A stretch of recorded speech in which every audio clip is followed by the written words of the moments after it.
여보세요 나야 거기 잘 지내니. 시험고등학교 학우 여러분 안녕하십니까. 오늘 전체 진행을 맡게 된 허승민 이시우입니다. 여러분, 아침에 눈 뜨면 제일 먼저 뭐 하시나요? 솔직히 화장실 가는 것보다 먼저 스마트폰 확인하는 거 인정이죠? 인정입니다. 그만큼 스마트폰이 우리 일상에서 완전 필수가 된 시대라는 거죠. 그런데 이 편리한 스마트폰이 과연 좋은 영향만 주고 있을까요? 여러분들도 궁금하시지 않나요? 그래서 오늘은 스마트폰 광주에 대해 알아보려고 합니다. 먼저 짧은 뉴스 영상부터 보고쇼. 렛츠 기릿! 손에 스마트폰을 든 사람들입니다. 얼굴이 스마트폰으로 빨려 들어가고 있는데요. 현대인들의 새로운 질병으로 불리는 스마트폰 중독의 심각성을 깨닫게 하는 사진들 함께 보시죠. 네, 무언가를 검색하고 누군가와 메시지를 주고받고 사진도 찍고 하루 종일 손에서 놓지 않는 것 바로 스마트폰이죠. 프랑스 출신 사진작가 안토니 가이거는 사람들이 각자의 스마트폰 삼매경에 빠져있는 모습을 보며 이를 일깨워주기 위한 프로젝트를 진행했습니다. 어떤가요? 영혼까지 빨려 들어가는 듯한 모습이죠. 사람과의 대화보다는 습관적으로 스마트폰에 매달리는 우리의 모습을 보게 되는데요. 스마트폰 중독으로 현대인들은 누군가와 무엇을 같이 하기보다는 혼자 놀기에 익숙해지고 맙니다. 그동안 주변과의 소중한 관계를 잊고 살지는 않았는지 잠시 생각해보게 하는 사진인 것 같습니다. 와, 프랑스 작가의 작품 진짜 인상적이었는데요. 얼굴이 스마트폰으로 빨리 들어가는 장면 진짜 강렬해요. 그냥 가벼운 연출이 아닙니다. 사실 우리 모습이랑 진짜 비슷하지 않나요? 맞아요. 저희도 길 가다 보면 다들 고개 숙이고 폰 보고 있잖아요. 특히 청소년들이 더 심각하다고 합니다. 관련 뉴스 이어서 보시겠습니다. 렛츠 기릿! 청소년 5명 중 1명 가까이가 스마트폰에 지나치게 의존하는 걸로 나타났습니다. 특히 중학생이 가장 심각했고 성별로는 여자 청소년보다 남자 청소년이 많았습니다. 진선민 기자가 보도합니다. 스마트폰이나 인터넷에 빠져 일상생활에 지장을 겪는 청소년이 21만 3천여 명으로 조사됐습니다. 여성가족부가 올해 초등학교 4학년, 중1, 고1 등 전국 청소년 123만 명을 대상으로 미디어 이용 습관을 조사한 결과입니다. 지난해 22만 1천여 명보다는 7,700여 명 줄었지만 5명 중 1명꼴로 과의존 위험군인 셈입니다. 스마트폰과 인터넷 두 가지 문제를 모두 갖고 있는 중복 위험군은 7만 8천여 명입니다. 과의존 위험군은 전문가 도움이 필요한 수준인 위험 사용자군과 사용 시간을 조절하지 못하는 주의 사용자군을 모두 포함한 겁니다. 특히 중학교 1학년이 8만 5천여 명으로 지난해보다 줄긴 했지만 여전히 가장 큰 비중을 차지했습니다. 고등학교 1학년은 7만여 명, 초등학생은 5만 7천여 명이 각각 위험군 진단을 받았습니다. 또 남자 청소년이 11만 6천여 명으로 여자 청소년 9만 6천여 명보다 과의존 위험군이 많았습니다. 보호자 관찰 조사를 통해 파악된 초등학교 1학년 스마트폰 과의존 관심군은 지난해보다 3천여 명 줄어든 1만 3천여 명으로 나타났습니다. 여가부는 올해부터 초등학교 대상 가족 치유 캠프를 확대하는 등 맞춤형 치유 서비스를 제공한다는 계획입니다. KBS 뉴스 진선민입니다. 청소년 5명 중 1명이 중독이라니 생각보다 심각한데요. 그 한 명이 나을 수도 있다는 게 더 무섭죠. 요즘은 초딩 때부터 폰을 쓰니까 손에서 떨어지면 불안함 필수품이 되었네요. 학교에서 스마트폰 사용 제한하기 전에는 하루 종일 스마트폰과 함께 있었던 것 같아요. 이제 법으로라도 제한을 하니 개선의 여지가 보여 다행입니다. 네, 맞습니다. 학교에서는 제한되지만 집 가는 순간 다시 풀리는 거 다들 아시죠? 이거 참 답이 없네요. 그래서 스스로 조절하는 습관을 길러야하는데 쉽지가 않네요. 그럼 이번엔 스마트폰 중독을 알아봅시다. 여러분은 스마트폰 중독이 의심되지 않으신가요? 우리는 얼마나 스마트폰에 중독되어 있을지 유형으로 확인해볼까요? 스마트폰 중독이 의심되는 유형. 첫 번째, 집착형. 아, 내 폰 어디 있는 거야? 어디 갔지? 내 폰 어디 간 거야? 불안해! 초조해! 카톡. 어디 있었니 스마트폰아? 난 너 없이 못 살아. 알지? 해주세요! 배터리가 없잖아! 으아! 두 번째, 게임 중독형. 와, 진짜 게임 꿀잼이다.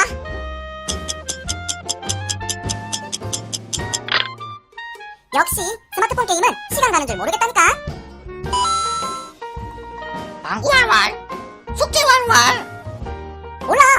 넌 게임 점수 몇이야? 야, 근데 이거 진짜 재밌지? 대박. 총 쏘는 거.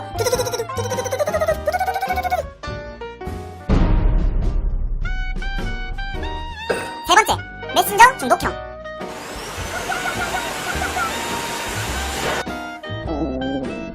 아, 배고파. 아, 그래. 아빠한테 밥 달라고 해야지. 핫도그. 카톡 왔네.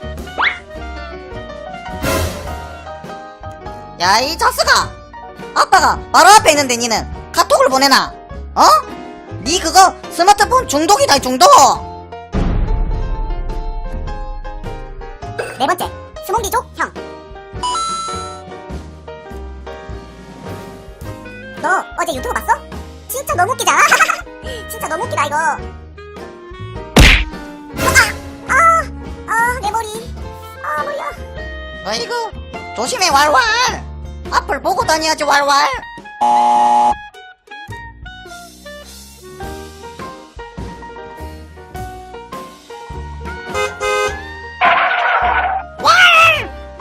깜짝이야, 왈왈. 다섯 번째, 후유증형. 잠 온다. 늦게까지 스마트폰 봤더니 잠을 많이 못 잤네. 방구 눈 엄청 충혈됐는데? 완전 흡혈귀 같아. 뭐? 흡혈귀? 거기다 너 목 완전 거북목인데? 뭐? 거북목?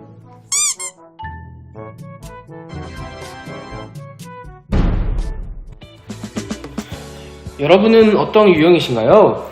게임, 메신저, 그리고 요즘은 유튜브 쇼츠 무한 스크롤형 또 빠질 수 없죠. 하나만 보려다가 정신 차리면 1시간 지나는 거 공감하시죠? 네, 스마트폰이 똑똑한 건 맞지만 우리를 멍하게도 만들 수 있습니다. 우리가 스마트폰을 사용하는 건지 스마트폰이 우리를 사용하는 건지 정말 헷갈립니다. 맞아요, 저도 헷갈릴 때가 있는데요. 이런 스마트폰을 똑똑하게 사용해야 스마트폰이지 스마트폰에게 지배되면 최악의 발명품인 셈이죠. 이번엔 스마트폰이 뇌에 미치는 영향을 한번 알아보겠습니다. 빠빠! 야르! 대한민국은 지금 스마트폰에 빠졌다. 스마트폰이 없는 삶이란? 못 살죠. 스마트폰 없으면. 스마트폰에 살고 스마트폰에 죽는 현대인들. 잘못 사용하면 위험한 도구가 되는 스마트폰. 과연 얼마나 나쁜 걸까요? 스마트폰이 위험한 이유 첫 번째, 중독이 부르는 스마트폰 증후군 때문인데요. 울리고 또 울리고 시도 때도 없이 울려대는 스마트폰 알림 소리, 계속 볼 수밖에 없죠.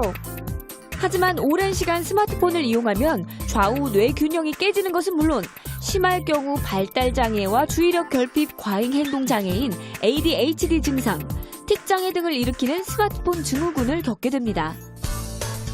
스마트폰 증후군은 특히 두 뇌가 다 발달하지 않은 유아와 청소년들이 주의해야 할 점인데요. 특히 스마트폰은 접근하기가 쉬워 오랜 시간 동안 게임을 하게 되는데요. 스마트폰에 중독된 사람의 뇌를 보면은 약물 중독자 뇌와 비슷한 형태를 보이거든요. 우리가 눈으로 영상을 받아들이게 되면 후두엽에서 정보를 받아들이고 전두엽으로 넘겨서 정보를 처리하게 돼요.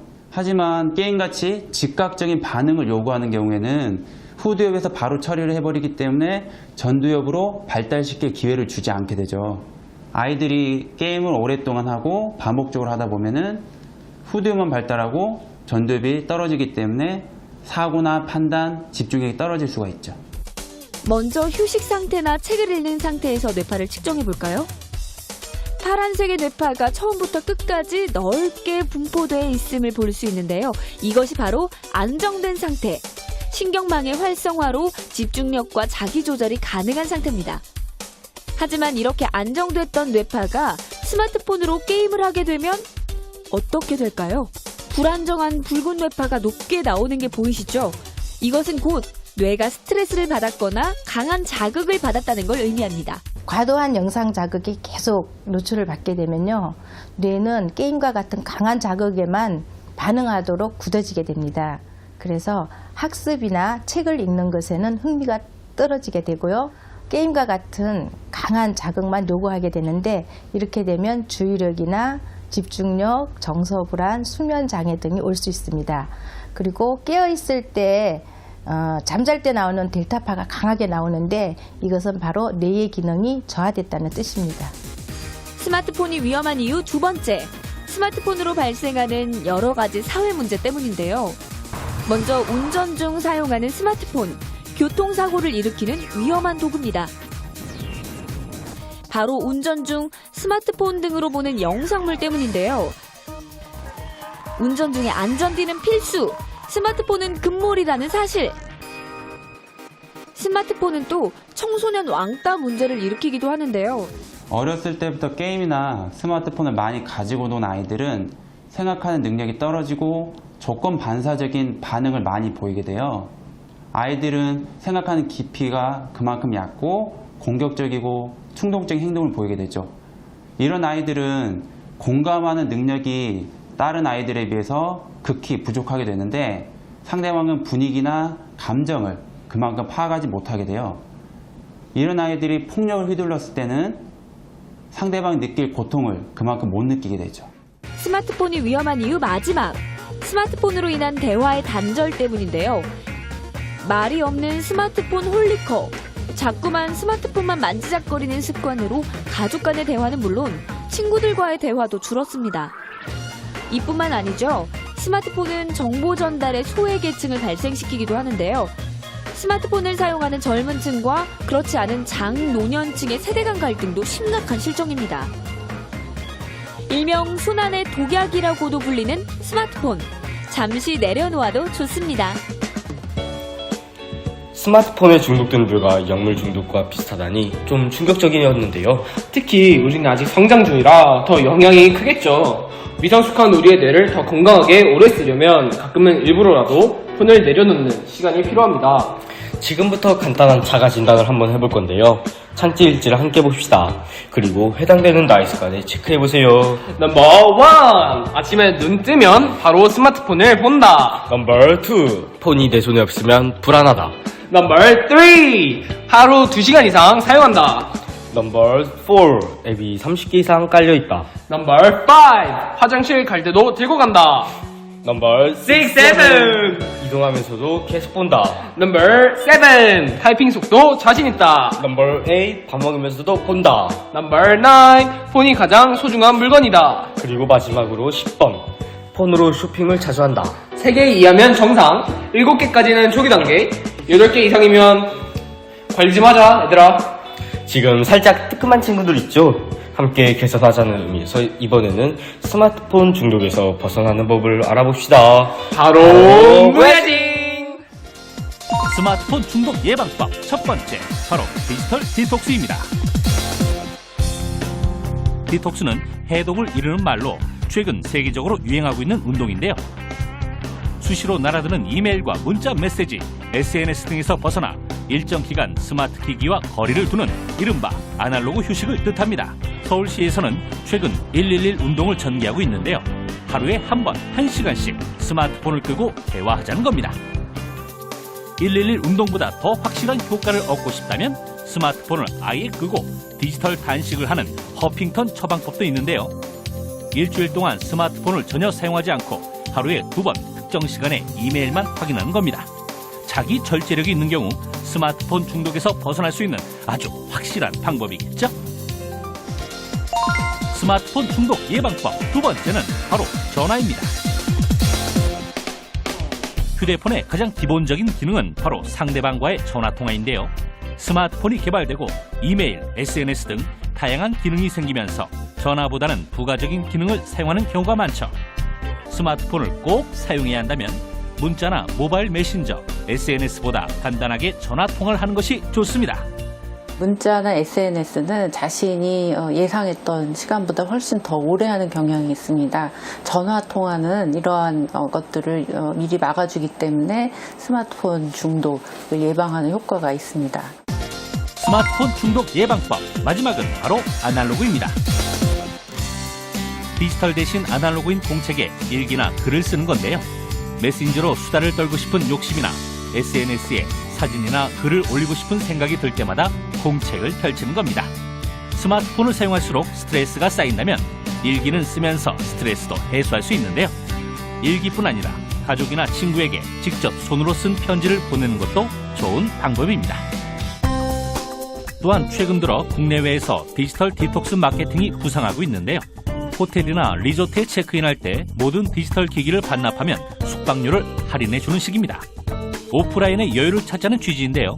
온라인 세상에서 벗어나 다양한 취미를 갖는 것도 스마트폰 중독을 예방하는 데 도움이 되겠죠. 이제 스마트폰의 액정 화면 대신 사람, 자연과 터치해보는 건 어떨까요? 스마트폰의 부가적인 기능을 지나치게 즐기기보다는 학습에 필요한 만큼만 적당히 사용하는 절제력을 길러야겠습니다. 맞아요. 스마트폰을 끌려가는 게 아니라 우리가 컨트롤할 수 있어야죠. 유용한 도구로 쓸 건지 아니면 비싼 장난감으로 쓸 건지는 본인의 선택에 달려 있습니다. 이제 마지막 영상입니다. 오늘 나눈 스마트폰 이야기를 샌드아트로 함께 감상해 보겠습니다. 야르.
오늘 창체 시간을 통해 스마트폰 사용 습관을 돌아보는 시간이 되길 바랍니다. 현대 우리 생활에 스마트폰은 필수지만 과외도는 선택입니다. 네, 최악의 발명품이 아니라 최고의 발명품으로 활용해야겠죠? 조금만 줄이면 더 많은 시간과 여유가 생긴다는 사실 잊지 마세요. 이상으로 시온고등학교 창체활동을 마치겠습니다. 지금까지 모지리 이시우 시온고봉 허수민이었습니다. 감사합니다. 안녕.